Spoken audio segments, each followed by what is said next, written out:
Hi friends. ಯಾರೆಲ್ಲ P M ವಿಶ್ವಕರ್ಮಕ್ಕೆ ಅರ್ಜಿ ಹಾಕಿದ್ದೀರಾ, ಮತ್ತೆ ಯಾರೆಲ್ಲ ಅರ್ಜಿ ಹಾಕಿಲ್ಲ, ಮತ್ತೆ ಕೆಲವರಿಗೆ ಟೂಲ್ ಕಿಟ್ ಈಗಾಗಲೇ ತಲುಪಿದೆ, ಇನ್ನು ಕೆಲವರಿಗೆ ಟೂಲ್ ಕಿಟ್ ತಲುಪಿಲ್ಲ, ಕೆಲವರಿಗೆ ಟ್ರೈನಿಂಗು ಕೂಡ ಹೋಗಿಲ್ಲ, ಕೆಲವರು ಟ್ರೈನಿಂಗ್ ಹೋಗಿದೆ ಬಟ್ ಅವರ ಖಾತೆಗೆ ಹಣ ಸಂದಾಯ ಆಗಿಲ್ಲ. ಮತ್ತೆ ಇನ್ನ ಕೆಲವರು ಕೇಳ್ತಾ ಇದ್ದಾರೆ ನನಗೆ, ಸರ್ ಈಗ ಮತ್ತೆ ಪಿ ಎಂ ವಿಶ್ವಕರ್ಮದಲ್ಲಿ ಟೈಲರಿಂಗ್ಗೆ ಅರ್ಜಿ ಬಿಟ್ಟಿದ್ದಾರಂತೆ, ಅರ್ಜಿ ಬಿಟ್ಟಿರೋದು ನಿಜಾನಾ? ಇಷ್ಟೆಲ್ಲ ಪ್ರಶ್ನೆಗಳಿಗೆ ಈ ಲಾಗ್ ಅಲ್ಲಿ ನಾನು ಉತ್ತರಿಸ್ತಿದ್ದೀನಿ. ಅದಕ್ಕೋಸ್ಕರ ನೀವು ಎಲ್ಲೂ ಸ್ಕಿಪ್ ಮಾಡದೆ ಈ ವಿಡಿಯೋವನ್ನ ಕೊನೆವರೆಗೂ ನೋಡಿದ್ರೆ ಮಾತ್ರ ನಿಮಗೆ ಇದಕ್ಕೆಲ್ಲ ಉತ್ತರ ಗೊತ್ತಾಗುತ್ತೆ ಸ್ನೇಹಿತರೆ. ಈ ಪಿ ಎಂ ವಿಶ್ವಕರ್ಮ ಅನ್ನೋ ಈ ಪ್ರಾಜೆಕ್ಟ್ ಇದು ಸೆಂಟ್ರಲ್ ಗೌರ್ಮೆಂಟ್ ನ ಒಂದು ಪ್ರಾಜೆಕ್ಟ್ ಆಗಿದೆ. ಅಂದ್ರೆ ಕುಶಲಕರ್ಮಿ ಕೆಲಸಗಾರರಿಗೆ ಅದು ಆರ್ಥಿಕವಾಗಿ ಮತ್ತೆ ಅವರಿಗೆ ಕೆಲಸವನ್ನ ಮಾಡೋದಿಕ್ಕೆ ವಸ್ತುಗಳನ್ನ ಮನೆ ಬಾಗಿಲಿಗೆ ತಲುಪಿಸುವ ದೃಷ್ಟಿಕೋನದಲ್ಲಿ ಈ ಯೋಜನೆಯನ್ನ ಜಾರಿಗೆ ತಂದಿದೆ ಸ್ನೇಹಿತರೆ. ಅಂದ್ರೆ ಅವರು ಸ್ವತಃ ಅವ್ರಿಗೆ ಸ್ವಾವಲಂಬಿಗಳು ಆಗ್ಬೇಕು ಅನ್ನೋ ಒಂದು ದೃಷ್ಟಿಕೋನದಿಂದ ಈ ಯೋಜನೆಯನ್ನ ತಂದಿದ್ದಾರೆ. ಸೊ ಮತ್ತೆ ಕೆಲವರು ಈಗಾಗಲೇ ಅರ್ಜಿ ಹಾಕಿದ್ದಾರೆ. ಸರ್, ನಾವು ನಿಮ್ಮಲ್ಲೇ ಕೆಲವು ಅರ್ಜಿಗಳನ್ನ ಹಾಕಿದ್ದೇವೆ, ನಮ್ಮ ಸ್ನೇಹಿತರಿಗೆಲ್ಲ ಬಂದಿದೆ, ಬಟ್ ನಮ್ದಿನ್ನು ಏನು ಟ್ರೈನಿಂಗ್ ಹೋಗಿ ಬಂದಿಲ್ಲ ಸರ್, ಬಟ್ ಟ್ರೈನಿಂಗ್ ಹೋಗಿ ಬಂದಿವಿ ಸರ್, ಇನ್ನು ಕಿಟ್ ಬಂದಿಲ್ಲ ಸರ್ ಅಂತ ಕೆಲವರು ಕೇಳ್ತಿದ್ದಾರೆ. ಅದಕ್ಕೆ ಮೊದಲನೇ ಉತ್ತರ, ಯಾರೆಲ್ಲ ಟ್ರೈನಿಂಗ್ ಹೋಗಿ ಬಂದಿರೋ ಅವರಿಗೆ ಕೆಲವರಿಗೆಲ್ಲ ಹಣ ಸಂದಾಯ ಆಗಿದೆ, ಕೆಲವರಿಗೆ ಹಣ ಸಂದಾಯ ಆಗಿಲ್ಲ. ಅಂದ್ರೆ ನೀವು ಕೊಟ್ಟಿರ್ತಕ್ಕಂತಹ ಬ್ಯಾಂಕ್ ಖಾತೆ ನಂಬರ್ ಇರ್ಬೋದು, ಅಥವಾ ಆಧಾರ್ ಲಿಂಕ್ ಆಗದೆ ಇರ್ಬೋದು, ನೀವು ಯಾವ ಬ್ಯಾಂಕ್ ಅನ್ನ ಕೊಟ್ಟಿದ್ದೀರೋ ಅದು ಸೀಡಿಂಗ್ ಆಗದೆ ಇರ್ಬೋದು.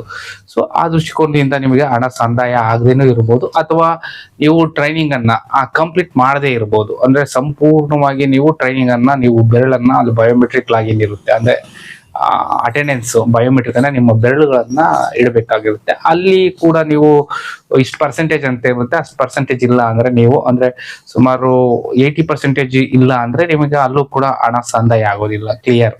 ಯಾಕೆ ಹಣ ಬಂದಿಲ್ಲ ಅನ್ನೋದಿಕ್ಕೆ. ಟ್ರೈನಿಂಗ್ ಹೋಗಿ ಸರ್ ಹಣ ಬಂದಿಲ್ಲ ಅನ್ನೋರಿಗೆ ಈ ಉತ್ತರ. ಇನ್ನ ಕೆಲವರು ಯಾರೆಲ್ಲ ಟ್ರೈನಿಂಗ್ ಹೋಗಿದ್ದೀರಾ ಸರ್, ನನಗೆ ಲೋನ್ ಸಿಗ್ತಾ ಇಲ್ಲ ಅಂತ ಕೆಲವರು ಪ್ರಶ್ನೆಯನ್ನ ಕೇಳಿದ್ದೀರಾ. ಸೊ ಅಂತವರಿಗೆ ನಿಮ್ಗೆ ಲೋನ್ ಸಿಗಬೇಕು ಅಂದ್ರೆ ಕಡ್ಡಾಯವಾಗಿ ಅಲ್ಲಿ ಸರ್ಟಿಫಿಕೇಟ್ ಅನ್ನ ನೀವು ತೆಗೆದುಕೊಳ್ಬೇಕು. ಯಾವ್ದನ್ನ ಉದ್ಯಮಶೀಲ ಸರ್ಟಿಫಿಕೇಟ್. ಅಂದ್ರೆ ನೀವು ಉದ್ಯಮಶೀಲರು ಯಾವ್ದ್ರಲ್ಲಿ ಕೆಲಸ ಮಾಡ್ತೀರಾ, ಎಷ್ಟೆಲ್ಲ ಯೂನಿಟ್ ಇದೆ ಏನು ಅಂತ, ಅದು ಉದ್ಯಮಶೀಲ ಸರ್ಟಿಫಿಕೇಟ್ ಅಂತ ಬರುತ್ತೆ. ಆ ಸರ್ಟಿಫಿಕೇಟ್ ಇನ್ನೇನು ನೀವು ಎಲ್ಲಿ ಅರ್ಜಿ ಹಾಕ್ಸಿರ್ತೀರೋ ಅಲ್ಲಿಗೆ ಹೋದ್ರೆ ಕೊಡ್ತಾರೆ, ಆ ಲಾಗಿನ್ ಅಲ್ಲಿ ಇರುತ್ತೆ. ನಂತರ ಬಂದ್ಬಿಟ್ಟು ನೀವು ಟ್ರೈನಿಂಗ್ ಕಂಪ್ಲೀಟ್ ಆಗಿದೆ ಅಂತ ಟ್ರೈನಿಂಗ್ ಕ್ಲಿಯರೆನ್ಸ್ ಸರ್ಟಿಫಿಕೇಟ್ ಕೊಡ್ತಾರೆ. ಅಂದ್ರೆ ಟ್ರೈನಿಂಗ್ ಆಗಿದೆ, ಟ್ರೈನಿಂಗ್ ಎಲ್ಲ ಮುಗಿಸಿದ್ದೀರಾ ನೀವು ಅಂತ ಒಂದು ಟ್ರೈನಿಂಗ್ ಸರ್ಟಿಫಿಕೇಟ್ ಅನ್ನ, ಫೈನಲ್ ಸರ್ಟಿಫಿಕೇಟ್ ಕೊಡ್ತಾರೆ. ಸೊ ಆ ಸರ್ಟಿಫಿಕೇಟ್ ಇರ್ಬೇಕು. ಆ ಸರ್ಟಿಫಿಕೇಟ್ ಇಲ್ಲ ಅಂದ್ರೆ ಕೆಲವರಿಗೆ ಈಗ ಲೋನ್ ಸಿಗ್ತಾ ಇಲ್ಲ. ಕೆಲವರು ನನ್ನ ಹತ್ರ ಬರ್ತಾ ಇದಾರೆ, ಸರ್ ಹೇಳಿ ಸರ್, ಅಲ್ಲಿ ಟ್ರೈನಿಂಗ್ ತಗೊಂಡಿದ್ವಿ, ಈಗ ಸರ್ಟಿಫಿಕೇಟ್ ಕೊಡ್ಲಿ ಅಂತ. ಬಟ್ ಆದ್ರೆ ಕೆಲವು ಕಡೆ ಟ್ರೈನಿಂಗ್ ಕೊಟ್ಟಿರೋ ಕಡೆ ಅವರ ಲಾಗಿನ್ ಅನ್ನ ಡಿಸೇಬಲ್ ಮಾಡಿದ್ದಾರೆ. ಯಾರ್ಯಾರು ಟ್ರೈನಿಂಗ್ ಕೊಡ್ತಿದ್ರೋ ಅವರ ಲಾಗಿನ್ ಅನ್ನ ಡಿಸೇಬಲ್ ಮಾಡಿದ್ದಾರೆ. ಸೊ ಈಗ ಹೋಗಿ ನೀವು ಟ್ರೈನಿಂಗ್ ಸರ್ಟಿಫಿಕೇಟ್ ಕೇಳಿದ್ರು ಕೂಡ ಅಲ್ಲಿ ಸಿಗೋದಿಲ್ಲ. ಮೊದ್ಲೇ ಏನಾದ್ರು ಅವರು ಪ್ರಿಕಾಕ್ಷನ್ಗೆ ತೆಗೆದುಕೊಂಡು ಮೊದಲೇ ಅವರು ನಿಮ್ಮ ಐಡಿಗಳಲ್ಲಿ ಅಂದ್ರೆ ನಿಮ್ಮ ಸರ್ಟಿಫಿಕೇಟ್ ಡೌನ್ಲೋಡ್ ಮಾಡಿ ಇಟ್ಕೊಂಡಿದ್ರೆ ಸೊ ಸಿಗುತ್ತೆ. ಆಕಸ್ಮಿಕ ಅವ್ರು ಏನಾದ್ರು ಸರ್ಟಿಫಿಕೇಟ್ ಡೌನ್ಲೋಡ್ ಮಾಡಿ ಇಟ್ಕೊಂಡಿಲ್ಲ ಅಂದ್ರೆ ಖಂಡಿತ ಸಿಗೋದು ತುಂಬಾನೇ ಕಷ್ಟ. ಇದನ್ನ ತಿಳ್ಕೊಂಬಿಡಿ. ಯಾಕೆಂದ್ರೆ ಈ ಪಿ ಎಂ ವಿಶ್ವಕರ್ಮ ಯೋಜನೆ ಅಡಿ ಸಾಲ ತೆಗೆದುಕೊಬೇಕು ಅಂದ್ರೆ ಟ್ರೈನಿಂಗ್ ಕಂಪ್ಲೀಟೇಷನ್ ಸರ್ಟಿಫಿಕೇಟ್ ಕೇಳ್ತಾರೆ ಬ್ಯಾಂಕ್ ಅಲ್ಲಿ. ಸೊ ಅದಿರ್ಲೇಬೇಕು. ಅದಿಲ್ಲ ಅಂದ್ರೂ ಕೂಡ ನಿಮಗೆ ಏನು ಲೋನು ಸಿಗೋದಿಲ್ಲ. ಕ್ಲಿಯರ್? ಸೊ ನಾನು ಏನ್ ಹೇಳ್ತೀನಿ ಅಂದ್ರೆ, ಇದಕ್ಕೂ ಮುಂಚೆ ಅಂದ್ರೆ ಟ್ರೈನಿಂಗ್ ಕಂಪ್ಲೀಟ್ ಆಗ್ತಿದ್ದಂಕಲೆ, ಅಂದ್ರೆ ಇನ್ನೇನ್ ಟ್ರೈನಿಂಗ್ ಮುಗೀತು ಅಂದಾಗ್ಲೇ ನೀವು 2-3 ದಿನದೊಳಗಡೆ ಸರ್ಟಿಫಿಕೇಟ್ ಕಲೆಕ್ಟ್ ಮಾಡ್ಕೊಂಡು ಇಟ್ಕೊಂಡಿರ್ಬೇಕು. ಯಾರೆಲ್ಲ ನೀವು ಕಲೆಕ್ಟ್ ಮಾಡ್ಕೊಂಡಿಲ್ಲೋ ಅಂತವರಿಗೆ ಸರ್ಟಿಫಿಕೇಟ್ ಸಿಗೋದು ತುಂಬಾನೇ ಕಷ್ಟ. ಯಾಕೆಂದ್ರೆ ಯಾರೆಲ್ಲ ಟ್ರೈನಿಂಗ್ ಕೊಡ್ತಿದ್ದಾರೆ ಇನ್ಸ್ಟಿಟ್ಯೂಟರ್, ಅವರಿಗೆ ಒಂದು ಐಡಿಯನ್ನ ಕೊಟ್ಟಿರ್ತಾರೆ, ಇದೇ ಐಡಿಯಲ್ಲಿ ನೀವು ಟ್ರೈನಿಂಗ್ ಕೊಡಬೇಕು, ಯಾರೆಲ್ಲ ಬಂದಿದ್ದಾರೆ ಬಂದಿಲ್ಲ, ಅಟೆಂಡೆನ್ಸ್ ಹಾಕ್ಬೇಕು, ಪ್ರೋಗ್ರೆಸ್ ಯಾವ ತರ ಇರುತ್ತೆ ಅಂತ. ಸೊ ಆ ಐಡಿಯನ್ನ ಅವರು ಸೆಂಟ್ರಲ್ ಗೌರ್ಮೆಂಟ್ ಅವರು ಡಿಸೇಬಲ್ ಮಾಡಿರ್ತಾರೆ. ಸೊ ಹಾಗಾಗಿ ಕೆಲವರಿಗೆ ಸರ್ಟಿಫಿಕೇಟ್ ಸಿಗದೇನೆ ಇರಬಹುದು. ಸೊ ಅದರಿಂದ ಸಮೇತ ಲೋನ್ ದೊರಕದೇನೆ ಇರಬಹುದು. So clear? ನಂತರ ಕೆಲವರು ಕಿಟ್ಟು, ಸರ್ ನನಗೆ ಬಂದಿಲ್ಲ, ಬೇರೆಯವರಿಗೆಲ್ಲ ಬಂದಿದೆ ಸರ್. ಬೇರೆ ವೃತ್ತಿ ಮಾಡ್ತಕ್ಕಂಥವ್ರು, ಬಾಡಿಗೆ ಇರ್ಬೋದು, ಕಾರ್ಪೆಂಟರ್ ಇರ್ಬೋದು, ಪೇಂಟರ್ ಇರ್ಬೋದು, ಆಮೇಲೆ ಮನೆ ಕಟ್ಟರ್ ಇರ್ಬೋದು, ಅವ್ರಿಗೆಲ್ಲ ಬಂದಿದೆ ಸರ್, ಬಟ್ ಟೈಲರಿಂಗ್ ನಮ್ಗಿನ್ನು ಬರ್ತಾ ಇಲ್ಲ ಅಂತ ಹೆಣ್ಮಕ್ಳು ತುಂಬಾನೇ ಪ್ರಶ್ನೆಯನ್ನ ಕೇಳಿದ್ದಾರೆ. ಸೊ ಅವ್ರಿಗೆ ಏನಪ್ಪಾ ಉತ್ತರ ಅಂದ್ರೆ, ಟೈಲರಿಂಗ್ ಕಿಟ್ಗಳು ನಿಧಾನ ಅಂತವು ಬರ್ತಾ ಇದಾವೆ. ಯಾಕೆಂದ್ರೆ ಕೇವಲ ಕರ್ನಾಟಕ ಒಂದರಲ್ಲೇ ಅವರು ಟೈಲರಿಂಗ್ ಕಿಟ್ ಅನ್ನ ಕಳಿಸೋ ಹಾಗಿಲ್ಲ. ಇಡೀ ಭಾರತದಾದ್ಯಂತ ಎಷ್ಟು ರಾಜ್ಯಗಳಿದಾವೋ ಅಷ್ಟು ರಾಜ್ಯಕ್ಕೂ ಕೂಡ ಇದು ಅನ್ವಯ ಆಗುತ್ತೆ ಈ ಪಿ ಎಂ ವಿಶ್ವಕರ್ಮ ಯೋಜನೆ. ಸೊ ಹಾಗಾಗಿ ಅವರು ಎಲ್ಲಾ ರಾಜ್ಯಗಳಿಗೂ ಕೂಡ ಈ ಕಿಟ್ಗಳನ್ನ ಕಳಿಸ್ಬೇಕಾಗುತ್ತೆ. ಸೊ ಹಾಗಾಗಿ ಅದು ಹಂತ ಹಂತವಾಗಿ ಸೀನಿಯಾರಿಟಿ ಪ್ರಕಾರ ಬರ್ತಾ ಇರುತ್ತೆ. ಮತ್ತೆ ಟ್ರೈನಿಂಗ್ ಯಾರೆಲ್ಲ ಕಂಪ್ಲೀಟ್ ಮಾಡಿರ್ತೀರೋ ಅಂತವರಿಗೆ ಮಾತ್ರ ಇದು ಕಿಟ್ಗಳು ಬರುತ್ತೆ. ಸೊ ಗಾಬರಿ ಆಗೋ ಅವಶ್ಯಕತೆ ಇಲ್ಲ. ನೀವು ಟ್ರೈನಿಂಗ್ ಆಗಿ ಅಮೌಂಟ್ ಬಂದಿದೆ ಅಂದ್ರೆ 100% ನಿಮಗೆ ಕಿಟ್ ಬಂದೇ ಬರುತ್ತೆ. ಸೊ ಹಾಗಾಗಿ ಯಾರು ಗಾಬರಿ ಆಗುವ ಅವಶ್ಯಕತೆ ಇಲ್ಲ. ಹಾಗಾಗಿ ನಿಮಗೆ ಕಿಟ್ ಸಿಗುತ್ತೆ. ಸೊ ಹಾಗಾಗಿ ಕಿಟ್ಟಿನ ಬಗ್ಗೆ ವರಿ ಮಾಡ್ಕೊಳೋ ಅವಶ್ಯಕತೆ ಇಲ್ಲ, ತಲುಪುತ್ತೆ, ನೀವು ಕಲೆಕ್ಟ್ ಮಾಡ್ಕೊಳ್ಳಿ. ಓಕೆನಾ. ನಂತರ ಸರ್, ನಮಗೆ ಈಗ ಟೈಲರಿಂಗ್ ಹೊಸದಾಗಿ ಮತ್ತೆ ಅರ್ಜಿಯನ್ನ ಬಿಟ್ಟಿದಾರಂತೆ.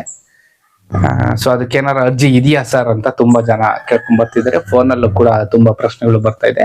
ಸರ್, ಟೈಲರಿಂಗ್ಗೆ ಅರ್ಜಿಯನ್ನ ಮತ್ತೆ ಹೊಸದಾಗಿ ಬಿಟ್ಟಿದಾರ ಅಂತ ಆ ಪಿ ಎಂ ವಿಶ್ವಕರ್ಮ ಯೋಜನೆ ಅಡಿಯಲ್ಲಿ. ಸೊ ಪಿ ಎಂ ವಿಶ್ವಕರ್ಮ ಯೋಜನೆ ಅಡಿಯಲ್ಲಿ ಟೈಲರಿಂಗ್ಗೆ ಇಷ್ಟು ಸಾವಿರ ಅಂತ ಅರ್ಜಿ ಇರುತ್ತೆ. ಉದಾಹರಣೆ ಸುಮಾರು 2-3 ಲಕ್ಷ ಅರ್ಜಿ ಅಂತ ಇರುತ್ತೆ ಆ ಯೂನಿಟ್ಗೆ, ಅಂದ್ರೆ ಆ ಉದ್ಯೋಗಕ್ಕೆ, ಯಾವುದು ಟೈಲರಿಂಗಿಗೆ. ಆಮೇಲೆ ಕಾರ್ಪೆಂಟರ್ಗೆ ಸುಮಾರು 1.5 ಲಕ್ಷ ಅಂತ ಇರುತ್ತೆ. ಮಾಸನ್ ಅಂದ್ರೆ ಮನೆ ಕಟ್ಟುವವರಿಗೆ 3 ಲಕ್ಷ ಅಂತ ಇರುತ್ತೆ. ಸೊ ಅವ್ರು ಏನು ಟಾರ್ಗೆಟ್ ಕೊಟ್ಟಿರ್ತಾರೋ ಅಷ್ಟು ಅರ್ಜಿಗಳು ರೇಸ್ ಆಯ್ತು ಅಂದ್ರೆ ಅಷ್ಟು ಅರ್ಜಿಗಳು ಬಿತ್ತು ಅಂದ್ರೆ ಆ ಅಪ್ಲಿಕೇಶನ್ ಆಗ್ತಕ್ಕಂತ ಆ ಸೈಟ್, ಅಂದ್ರೆ ಟೈಲರಿಂಗ್ ಸೈಟ್ ಇರ್ಬೋದು, ಅಥವಾ ಕಾರ್ಪೆಂಟರ್ ಸೈಟ್ ಇರ್ಬೋದು, ಅಥವಾ ಪೇಂಟರ್, ಅಥವಾ ಮಾಸನರ್ ಮನೆ ಕಟ್ಟುವವರು, ಆ ಸೈಟ್ ಬ್ಲಾಕ್ ಆಗುತ್ತೆ, ಅಂದ್ರೆ ಅದು ಲಾಕ್ ಆಗುತ್ತೆ. ಸೊ ಆ ಲಾಕ್ ಆದಾಗ ನೀವು ಅರ್ಜಿಯನ್ನ ಹಾಕೋದಿಕ್ಕೆ ಬರೋದಿಲ್ಲ. ಸೊ ಹಾಗಾಗಿ ಈಗ ಯಾವುದೇ ಅರ್ಜಿಯನ್ನ ಪಿ ಎಂ ವಿಶ್ವಕರ್ಮ ಯೋಜನೆ ಅಡಿ ಅರ್ಜಿಯನ್ನ ಹಾಕೋದಿಕ್ಕೆ ನಿಮಗೆ ಅವಕಾಶ ಇಲ್ಲ. ಕೇವಲ ಆ 3 ಉದ್ಯೋಗಗಳಿಗೆ ಇದೆ. ಅದು ಯಾವ್ದಪ್ಪ ಅಂದ್ರೆ ಒಂದು ಬೋಟ್, ಅಂದ್ರೆ ದೋಣಿಯನ್ನ ತಯಾರು ಮಾಡುವವರು, ಅಂದ್ರೆ ಇದು ಸುಮಾರು ಉತ್ತರ ಕನ್ನಡದ ಸೈಡ್ ಬರುತ್ತೆ, ಅಂದ್ರೆ ಮಂಗಳೂರು, ಉಡುಪಿ ಆ ಭಾಗದ ಜನರಿಗೆ ಇದು ಅನುಕೂಲ ಆಗುತ್ತೆ ಅಂತ ಅನ್ಕೊಂಡಿನಿ. ಈ ಕಡೆ ಬೋಟ್ ತಯಾರು ಮಾಡ್ತಕ್ಕಂಥವ್ರು ಬಹಳ ವಿರಳ. ಸೊ ಹಾಗಾಗಿ ಈ ಒಂದು ಉದ್ಯೋಗಕ್ಕೆ ಅರ್ಜಿಯನ್ನ ಈಗಲೂ ಕೂಡ ಇದೆ ಸ್ನೇಹಿತರೆ. ನೋಡಿ, ಕೆಲವು ಕಡೆ ಬ್ಲಾಕ್ ಆಗಿರ್ಬೋದು, ನೋಡಿ ನಾನು ಮೊನ್ನೆ ನೋಡಿದಾಗ ಇದು ಇತ್ತು. ಓಕೆ. ನಂತರ ಯಾವ್ದಕ್ಕಿದೆ, ಬಂದೂಕು ತಯಾರು ಮಾಡುವವರು. ಸೊ ಬಂದೂಕು ತಯಾರು ಮಾಡುವವರು ಬಹಳ ವಿರಳ. ಸೊ ಅದು ಕೂಡ ಇದೆ. ಬೇಕಾದ್ರೆ ಯಾರ ಪಿ ಎಂ ವಿಶ್ವಕರ್ಮ ಯೋಜನೆ ಅಡಿ ಅರ್ಜಿ ಹಾಕಿದ್ರೆ ನಾನು ಈಗೇನ್ ಹೇಳ್ತಿದ್ದೀನಿ ಅದಕ್ಕೆ ಮಾತ್ರ ನೀವು ಅರ್ಜಿನ ಹಾಕ್ಬೋದು.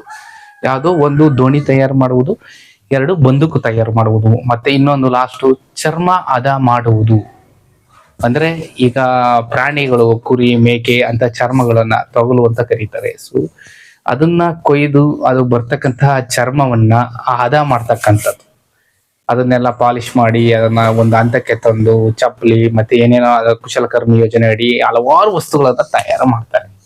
ಸೊ ಆ ಯೋಜನೆ ಅಡಿಯಲ್ಲಿ ಕೂಡ ಈಗಲೂ ಅರ್ಜಿ ಹಾಕ್ಬೋದು ಪಿ ಎಂ ವಿಶ್ವಕರ್ಮ ಯೋಜನೆಗೆ. ಅದನ್ನ ಬಿಟ್ಟು ಅದರ ಆಚೆ ಯಾವುದೇ ಅರ್ಜಿಯನ್ನ ಹಾಕೋದಿಕ್ಕೆ ಅವಕಾಶ ಇಲ್ಲ. ಸೊ ಹಾಗಾಗಿ ಟೈಲರಿಂಗ್ ಈಗ ಕಿಟ್ಗಳು ಜಾಸ್ತಿ ಬರ್ತಾ ಇದಾವೆ. ಹೆಣ್ಮಕ್ಳುಗಳು ಅಕ್ಕಪಕ್ಕದವ್ರು ನೋಡಿ, ಅಯ್ಯೋ ಅವ್ರಿಗೆ ಬಂದ್ಬಿಡ್ತಲ್ಲ, ನಾನ್ ಅರ್ಜಿ ಹಾಕ್ಲಿಲ್ವಲ್ಲ, ಅಣ್ಣ ಅರ್ಜಿ ಹಾಕ್ಬೇಕಿತ್ಕೊಳ್ಳೋಣ, ಐತೇನಣ್ಣ ಅರ್ಜಿ ಹಾಕಕ್ಕೆ ಅವಕಾಶ, ಏನೋ ಬಿಟ್ಟಾರಂತಲ್ಲ. ಸುಮ್ನೆ ಅವ್ರಿಗೆ ಗೊತ್ತಿರಲ್ಲ, ಸುಮ್ನೆ ಕೇಳ್ತಾರೆ. ಯಾಕಂದ್ರೆ ಬಿಟ್ಟಿದ್ರೆ ಹೇಳ್ತಾನೆ ಅಣ್ಣ ಅಂತ ಹೇಳ್ಬಿಟ್ಟು, ಅಣ್ಣ ಬಿಟ್ಟಾರಂತಲ್ಲ ಅಣ್ಣ ಅರ್ಜಿ ಹಾಕೋದಿಕ್ಕೆ, ಸೊ ಏನಾದ್ರು ಅರ್ಜಿ ಹಾಕಕ್ಕೆ ಏನಾದ್ರು ಅವಕಾಶ ಇದೆಯಾ ಅಣ್ಣ, ಬಂದ್ರೆ ಹಾಕೊಡ್ತೀಯಾ ಅಂತ ಈ ತರ ಎಲ್ಲ ಪ್ರಶ್ನೆನ ಕೇಳ್ತಾರೆ. ಖಂಡಿತ ಯಾವುದೇ ಒಂದು ಕಂಪ್ಯೂಟರ್ ಸೆಂಟರ್ ಅವರು ಕೂಡ ಆ ತರ ಏನಾರು ಬಿಟ್ಟಿದ್ರೆ ಅರ್ಜಿನ ಹಾಕೊಡ್ತಾರೆ. ಯಾಕೆಂದ್ರೆ ಅವರು ದುಡಿಮೆ ಮಾಡಬೇಕು. ನೀವು ಅರ್ಜಿ ಹಾಕಿದಾಗ 50-100 ಒಂದು ಸಂಪಾದನೆ ಮಾಡಬೇಕು ಅನ್ನೋ ದೃಷ್ಟಿಕೋನದಿಂದನೇ ಅವರು ಅಂಗಡಿಯನ್ನ ತೆರೆದು ಕೂತಿರ್ತಾರೆ ಸ್ನೇಹಿತರೆ. ಸೊ ಹಾಗಾಗಿ ಇನ್ನು ಅರ್ಜಿಗಳು ಆ ತರದ್ದು ಯಾವ್ದು ಬಿಟ್ಟಿಲ್ಲ. ಹಾಗೇನಾರ ಬಿಟ್ರೆ ಖಂಡಿತ ನೀವು ಯಾವುದೇ ಒಂದು ಕಂಪ್ಯೂಟರ್ ಸೆಂಟರ್ಗೆ ಹೋದ್ರು ಅರ್ಜಿಯನ್ನ ರೈಸ್ ಮಾಡ್ಕೊಡ್ತಾರೆ. ಸೊ ಆ ತರದ ಈಗ ಟೈಲರಿಂಗ್ಗೆ ಆಗ್ಲಿ, ಪೇಂಟಿಂಗ್ ಇರ್ಬೋದು, ಕಾರ್ಪೆಂಟರ್ ಇರ್ಬೋದು, ಪಿ ಎಂ ವಿಶ್ವಕರ್ಮ ಯೋಜನೆ ಅಡಿ ನಾನು ಏನ್ 3 ಉದ್ಯೋಗಗಳನ್ನ ಹೇಳಿನ ಅದ್ರ ಆಚೆ ಯಾವ ಅರ್ಜಿಗಳನ್ನ ರೈಸ್ ಮಾಡಕ್ಕೆ ಅವಕಾಶ ಇಲ್ಲ.